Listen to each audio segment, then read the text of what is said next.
Okay, good morning. So we are on the third line of Zayin Amud Beis 107b.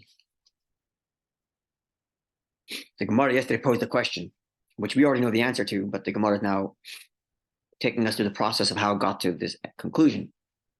Namely, the Mishnah began with saying that one should not eat on Erev Pesach from the Mincha time onward. Mincha just means afternoon. He did not explain when exactly afternoon is. So we already know from our earlier discussion, we already know from our earlier discussion that the objective here is to have an appetite for matzah that you're going to be eating later that night. However, the Mishnah didn't explain that directly. The Mishnah just said, stop eating near the mincha time. So the Gemara now unpacks those words, stop eating at the mincha time, and tells us the thought process by which it came to the conclusion that the meaning here is to stop eating so that you have an appetite for the matzah. And this is where the Gemara gets to that. The Gemara tells us of a conversation that took place in the study hall. He asked of them. So someone came and posed a question before the study hall and said the following. I'm not sure what the Mishnah means. The Mishnah says, stop eating at the mincha time. Well, what is mincha? And what's the reason for stopping to eat? We already know the answer, but the Gemara is telling us how it got there. So here are the options as to what it could have meant. Option A is, or actually option B, is as we just finished saying, stop eating at the mincha time means the second half of the afternoon. What's called mincha ketana, the small afternoon, because there's not much time between this point and the end of the day, which would be 9.5 halachic hours after sunrise.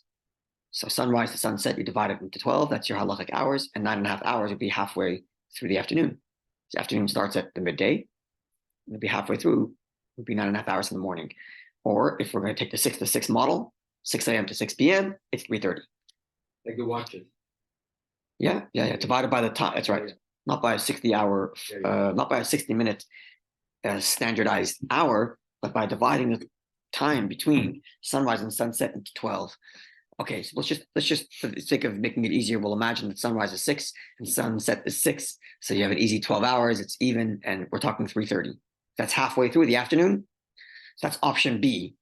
And why would you stop eating at 3:30? Well, because it's getting close to the evening, and you got to eat matzah soon. You make sure you have your appetite. That's option B.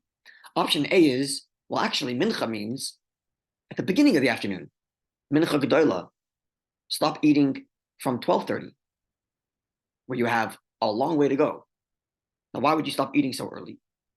So explains the questioner, perhaps the Mishnah is telling us to stop eating at 12:30 because 12:30 is about the earliest time when you can do your Korban Pesach in temple times. On Erev Pesach in the afternoon, you have to do your Pesach offering. The earliest that can possibly happen is from 12:30 onward, from 6.5 hours from sunrise. So perhaps the Mishnah is telling us, stop eating at 12:30 because you might get distracted by your meal and you're going to forget, or you'll be, You'll be lapsed, you'll be delayed for your Korban Pesach. Now it's time to focus on your Pesach offering. There's big lineups too. There's lineups, there's all kinds of things to get done. No kratzing.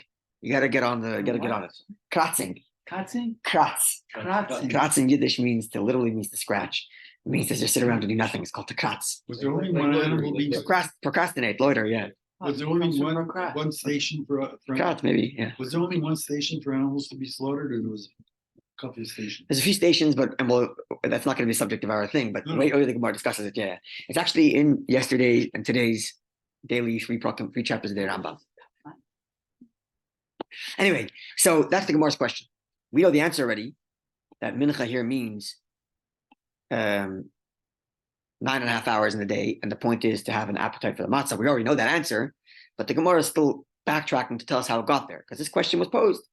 Does the afternoon mean high afternoon, 3.5 hours left in the day, and the reason is to have an appetite, or does it mean a lower afternoon, the beginning of afternoon, and the objective of not eating is so that you don't procrastinate and miss your Pesach offering? Especially for Erev Pesach falls on Erev. So Erev Pesach falls on Shabbos is when you would do it earliest.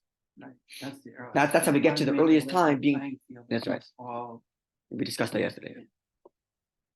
Okay, so now the Gemara tells us how it came to the conclusion that indeed the Mishnah means to stop eating at the high afternoon, mincha ketana, the small mincha, when there's a little left in the afternoon at 3:30, and the point is to save your appetite.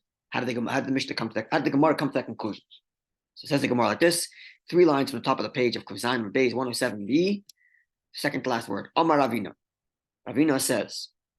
So presumably Ravina is in the study hall when this question was posed, and he proposes the following solution. Tashma, come and listen. Right? He's telling the people who, in front of whom this question was posed, this inquiry was posed, and says, okay, listen to this. I'm going to share with you a text that will resolve the issue. Quote from the Mishnaic age text. Afilu Agrippas HaMelech, even Agrippas the king. This king Agrippas, here, next, what's that?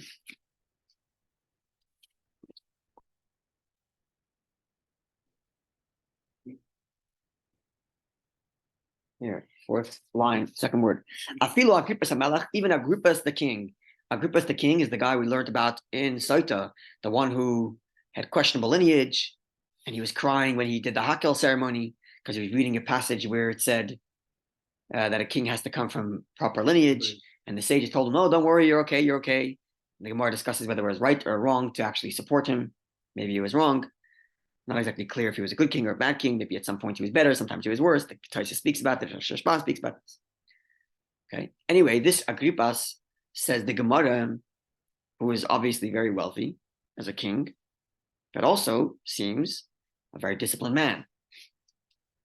And Shuhu Regel Lecho, his custom is to eat the Teisha Shois at the 9th hour.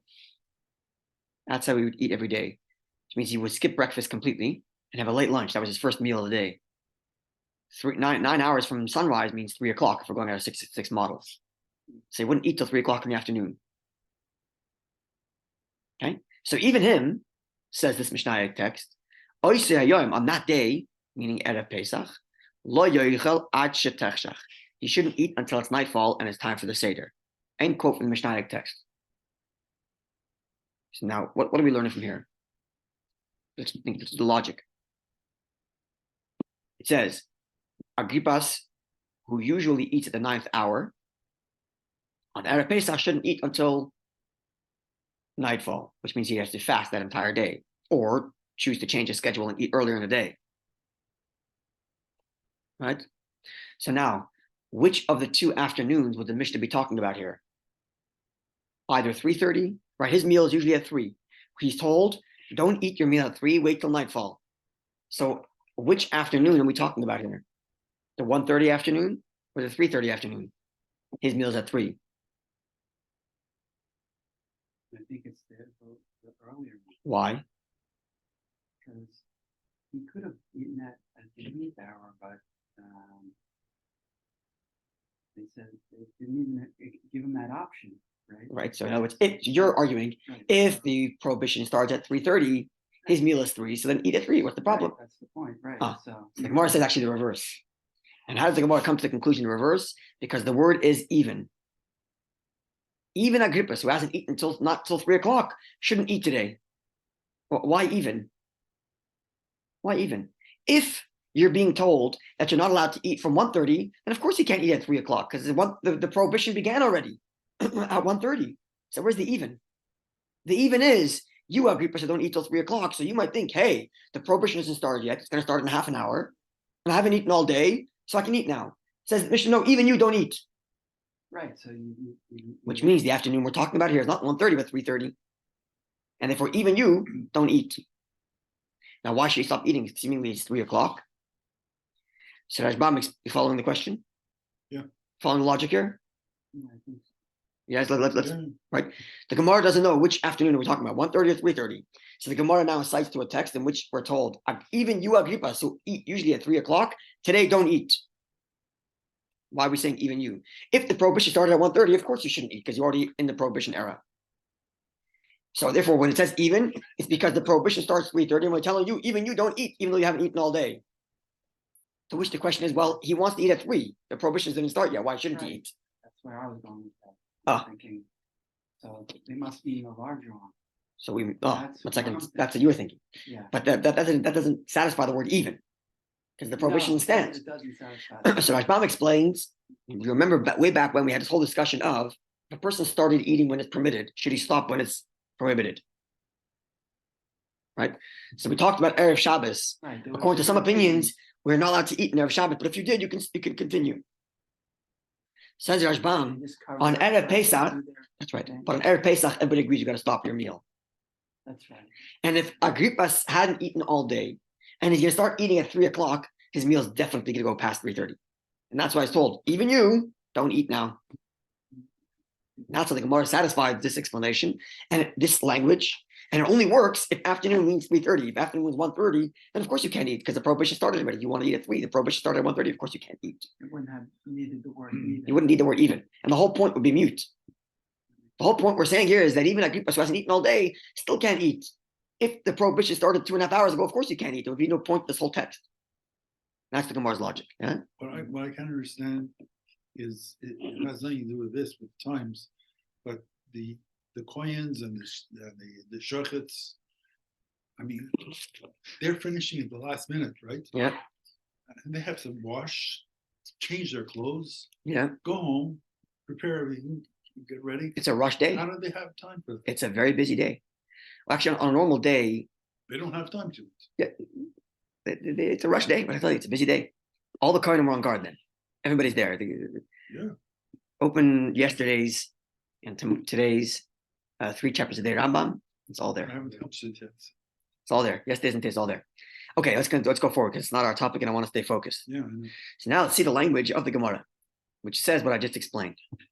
I amris, should you say bishlema, that all would be understood, samach lemincha tana, that the prohibition is to stop eating near the late mincha at 3:30. Tanan, that's the intention of the Mishnah. Then hainu rabusa da Agrippas. Then there is the even about Agrippas, that even you who hasn't eaten all day, and it's not 3:30 yet, it's 3 o'clock, but we know you're going to be eating too much, and we're telling you to stop eating. Now we understand why the Mishnah is telling us that. Ella, but if you're going to suggest that the prohibition is to stop eating at the big mincha, the 1:30 mincha. Tanan, that's the intention of the Mishnah. Where's the great novelty that Agrippas is allowed to eat? The prohibition is already standing there. Regardless of his own personal desires, the way that he eats normally. Sorry? Regardless of the way that he eats. Exactly. There's the even. Exactly. Oh, right. Regardless of when you need to eat, if the prohibition started, then you can't eat. Exactly. And therefore, what's the even? Allah, therefore, we therefore must say that the intention of Tanan, the intention of the Mishnah is that you have to stop eating at the late mincha at 3:30. And therefore, we're being told even Agrippas can't eat now. The Gemara pushes further. But Soif Sif at the end of the day, my Rabosad Agrippas. What's the even about Agrippas? He's going to be eating past 3:30, so of course he can't eat. In other words, if your premise is that the even is that even though it's not exactly the prohibition, even you have to stop, but at the end of the day, Agrippas is going to be eating after 3:30 if he starts at 3. Right? So where's the even? Even if we're talking about the 3:30, where's the even about Agrippas? We're pushing the envelope even further. Following? To which the Gemara says, Mao de Tema, you might have thought that Teisha Shois Agrippas eating at the 9th hour, Ka'arba Shois Dedan is like our 4th hour. Dummy is to be compared. So let's explain. The point here is you should have an appetite for matzah. Right? And if we don't eat so late in the afternoon, because you have to have an appetite for matzah. So, well, one could argue, look, most people eat at the 4th hour. So let's say that's, what time is that? 6, 7, 8, 9, 10 o'clock in the morning. So it's a breakfast, it's a brunch. That's when most people eat, let's just say. Or an early lunch, let's say. Because people would have eaten before sunrise, because you got to get your day started once the light is up. Yeah. So it's lunchtime, it's 10 o'clock. Most people eat then. And because that's when you usually eat, by the time it comes evening, you'll have an appetite. So maybe because Agrippas doesn't eat anyways till 9 o'clock, it's the 9th hour, which is 3 o'clock, because he anyways doesn't usually eat then, Even if he would eat, then he would still have an appetite in the evening because that's his usual meal. Just like we eat at 4 o'clock, just like we eat at 10 o'clock in the morning, and we still have an appetite in the evening. Agrippas could eat at 3 o'clock in the afternoon and still have an appetite in the evening because that's his usual time.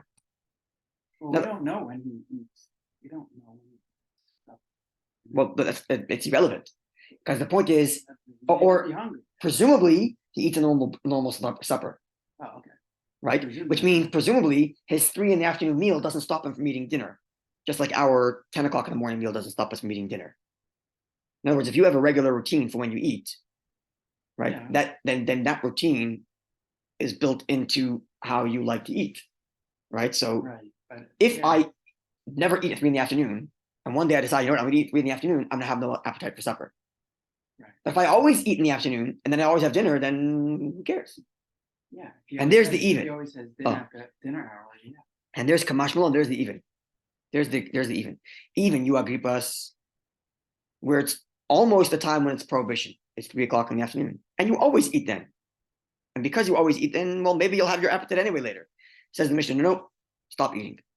And this logic only works. Strengthens the position. Exactly. It should be the And smaller. that's right. And that logic only works if the prohibition hour is at 3:30. If the prohibition hour is at 1:30, then of course you can't eat because you're not allowed to eat anyway. Stop already. Yeah. So this is how the Gemara concludes that indeed the intention of the Mishnah is to stop eating at 3:30 in the afternoon. Okay. So up until this point, we learned we qualified the Mishnah, which we already knew, but now we see how we got to this conclusion that when the Mishnah says stop eating in the afternoon, it means 3:30 in the afternoon, 9.5 hours from sunrise.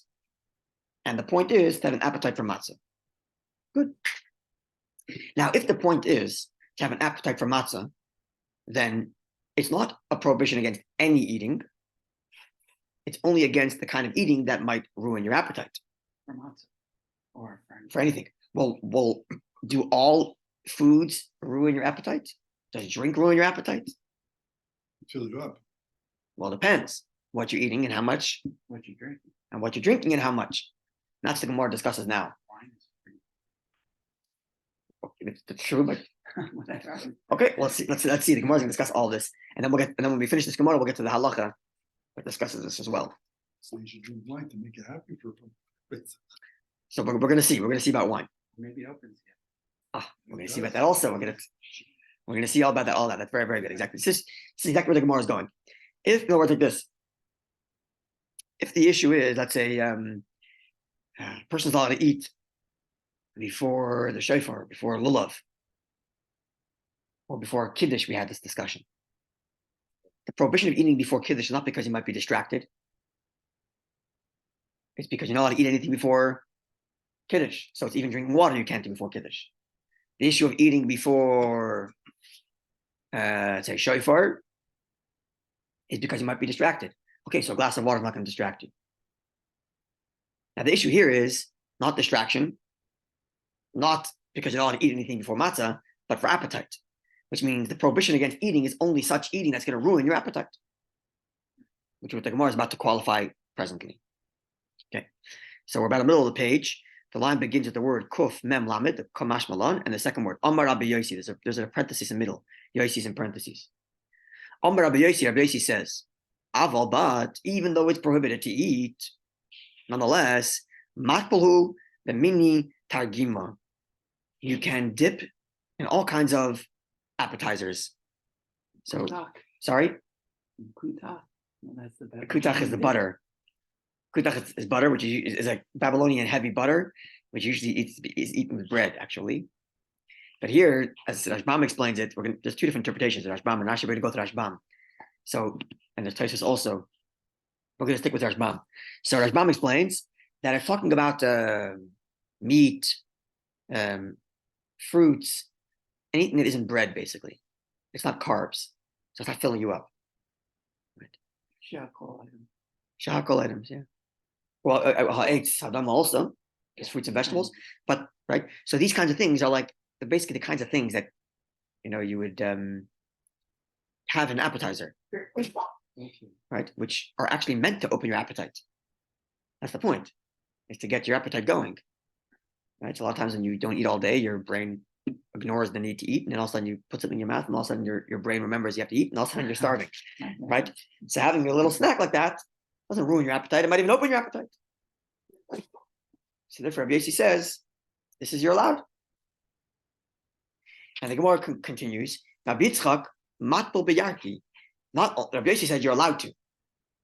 Rabbi Yitzchak actually says, I would go eat some vegetables. I would have some vegetables on purpose to open my appetite before the Seder. So Rabbi Yitzchak is from the post-Mishnaic era, and the Gemara cites to a Mishnah which backs him up. Tanya Navahachi, indeed, we learned in the Mishnaic text a very similar thing. In the Tosefta, Mishnaic text, which reads, Hashamish, the attendant, the waiter, your butler in your house, because of course you're wealthy and you have a butler and you're living in Rome, or in Roman lands, so you have a butler serving your food, and he says in the Mishnaic text, Matbal b'bnei mayayim, he can literally dip with the innards, meaning this is the way the Rashbam describes it. Again, there's different interpretations. We're going with Rashbam, that the attendant, he's preparing the food for tonight, right? So when he's preparing the food for tonight, there's like there's the meat, and then there's the kind of stuff, the parts of the meat that you can snack on, but they kind of they either throw it out or they put it. That's right. So he says he would eat those, and not only would eat those, but he actually would share it with others. So it's kishke. You ever have kishke? Stuffed kishke. That's good. But So that's what this is. It's kishke. I won't eat Is it. that what kishke is? Oh, nothing like that. What? No, actually, here in Canada they don't serve. Here in Canada the kishke is fake. Oh, good. It's not the real kishke. But if you go to Yerushalayim, right, Yisrael, That's the real stuff. you get the real kishke. It's delicious, my friend. Oh, is it? Yeah, it's delicious. Yeah, I was looking, giving me all the eyes. organs are- Stomach linings. It's delicious. Anyway, and he can give it to the guest. So here we see clearly again the Mishnaic text which reads that you can have snack. Because the attendant that's preparing the meat, whatever's not gonna, the kind of stuff to put into your hot dogs. Instead of putting it into the hot dogs, he serves it to the guest. Basically, not the actual meat that they're serving at the table, but the rest of the stuff. mystery meat. You don't tell anybody, you just enjoy. We don't serve that anymore. Brains, tongue, we don't want it. Sweet bread, right? Yeah. Change the name, make it sound a little more delicate, right? But Exactly. it's Never touch that. With the tongue. not so adventurous. Okay. Next time you come to my house, I'll have my wife serve tongue. I won't tell you it's tongue and you'll like it. Okay. Okay. The Mishnah text continues. Sorry. Even though there isn't any biblical backing for this notion that one should eat these kinds of things to open the appetite, there is a verse which like alludes to this idea. Shenemar, the verse reads, it's a verse in Yirmiyahu, and actually the verse is metaphorical. But the metaphor is like this: plant for yourself or plow for yourself a field, and don't plant thorns. So it's a metaphor to like prepare yourself to brace yourself for Hashem's coming. But the point that the Gemara is trying to derive here, as Rashbam explains it, is that when you would near actually is a field that's not sown, it's just plowed. They would plow field. They used to plow fields. I think they still do this actually. I'm not sure. I'm not really into agriculture. I don't know. But apparently they used to. They would plow a field, leave it unsown for a year, and the next year they would sow. They would called fallow. Fallow. That's right. That's the word. Thank you. It's still a thing they do today. I don't know. I assume so. I don't know. I don't know why not. It's good for the soil. Kind of good for the soil to break it up, let it rest, and then plant. Right. So that's right. So the point being here is that before you put into the ground what you want to put in there, you got to prepare it and make it ready for receiving. So there's a kind of allusion to this notion that you eat a little bit first and then you eat properly, kind of open the appetite. Mm-hmm. That's the point, John. Okay. I see people do that after a fast. Well, that's after a fast certainly because your stomach is tightened. Your stomach is tightened. So you'll find if you follow the pattern, you eat a little bit quickly after a fast, you're very full. You wait half an hour and all of a sudden you're hungry again. And now your stomach expanded, Right? Because it got food again and expanded for more, and you become hungry very quickly later. Yeah. Okay, so the point is that we're getting to, it's not only permitted to eat these snacks, but actually it's a good thing because it opens your appetite. And the Gemara concludes, getting out to wine. Rava have a shasi chamra. Rava would drink wine kula mala yom de Pesach, all day erev Pesach. So he's going to be drinking 4 cups of wine tonight, but he would drink wine all day. Why? So that literally his heart is drawn to eating, and he'll eat lots of matzah in the evening. It seems counterintuitive because you think that wine opens the appetite. No, for sure. That's true. Okay, so we're going to learn the halacha that actually drinking a little fills you, but drinking a lot opens the appetite. But what I was more alluding to, Sorry? Well, apparently Rava can handle it because he was drinking 4 cups of wine later, right? So he would drink all day. I don't know. Drinking all day means literally drinking nonstop, but it means he had lots of wine throughout the day, and that way he was hungry and ready to have a good meal and would fill himself up on matzah. But in a measured way. I presume so. Yeah. He didn't want to be drunk for Seder. I would imagine not. No. What are you going to say? Sorry? No, I was just thinking that you want to have, like, as a spotzi, you're not allowed to eat matzah before the Seder because you want to have an appreciation for that particular food item. Okay, we're going to get into that in the Shulchan Aruch. But the wine. Why you're drinking wine? That's Diminishing. We're going to get into that in the we'll get into that in the Shulchan Aruch because you're right. There is a custom certainly in some ways halacha also, but the matzah at least, that you don't eat certain things before the Seder because you want to be excited to be eating them. If you just ate them this morning, you wouldn't be so excited. Right. So you're asking about the wine. You got to drink 4 cups of wine. Why are you drinking wine? Okay, so we're going to see that, and we'll see it's only if you have a little bit of. It's only if you have a lot of wine. If you have plenty of wine, it makes you want more, not less. Right. Now, when you come to the Seder, you actually want to have more wine. You want to have that matzah. Okay, That's what Rava was doing. One thing we know for sure, he could say Bori Priya Gofim by memory. I imagine most of us could. Okay. And Rava would explain himself. From where do I derive and tell you the chamra, that wine, migri gore, draws the appetite? It's time for we've learned, top of Kuf Ches Madalef, top of 108a. We learned the Mishnah text, something that will come up later in the Gemara when we get to the Seder night itself, right? We're moving our way toward the Seder night. We're talking about Erev Pesach now, not eating in preparation for the Seder. We're going to get to the Seder. So later, when we talk about the Seder, we're going to learn the following. Bein hakoises halalu, between these cups, that is to say, between cup 1 and cup 2, yeah. Imroitza lishtois.